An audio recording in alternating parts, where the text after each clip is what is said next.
اعوذ باللہ من الشیطان الرجیم بسم اللہ الرحمن الرحیم۔ السلام علیکم ناظرین، میں ہوں آپ کا ہوسٹ محمد عقیل اور ہمارے اس چینل میں خوش آمدید۔ ناظرین کرام، ایک مرتبہ حضرت امام علی علیہ السلام کی خدمت میں ایک شخص آیا اور دستے ادب کو جوڑ کر عرض کرنے لگا کہ یا علی، یہ مرغے کی اذان کے پیچھے کیا راز ہے اور یہ مرغا زور زور سے اذان کیوں دیتا ہے؟ بس یہ کہنا تھا۔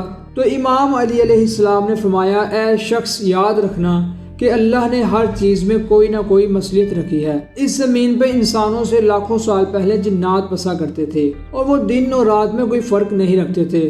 جب اللہ نے چاہا کہ انسان کو زمین پہ بھیجا جائے تو جنات پر یہ نافذ کر دیا کہ وہ رات تک محدود ہو جائیں، اور بالآخر فرشتوں اور جنات کی جنگ کے بعد یہ جنات رات تک محدود ہو گئے اور یہ پرندہ آسمانوں میں اڑتا تھا۔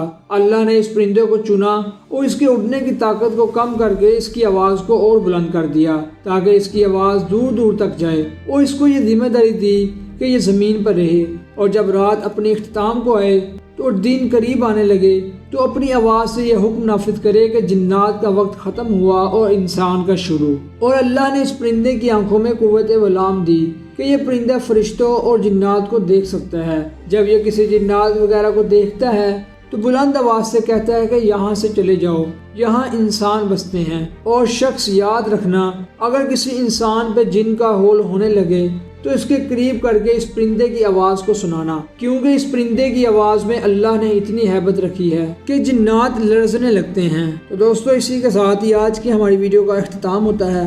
ہم امید کرتے ہیں کہ آپ کو یہ آج کی ہماری ویڈیو پسند آئی ہوگی۔ ویڈیو پسند آنے کی صورت میں ہمارے چینل کو سبسکرائب اور ویڈیو کو لائک ضرور کیجیے، اور پاس ہی موجود بیل آئیکن کو کلک کیجیے تاکہ آپ کو ہماری ہر نئی آنے والی ویڈیو کا نوٹیفیکیشن ملتا رہے۔ اپنے دوستوں، رشتہ داروں، گرد و نواح کے تمام لوگوں کا بہت خیال رکھیے گا۔ پھر ملتے ہیں ایک اچھی اور نئی ویڈیو کے ساتھ، تب تک کے لیے اللہ حافظ۔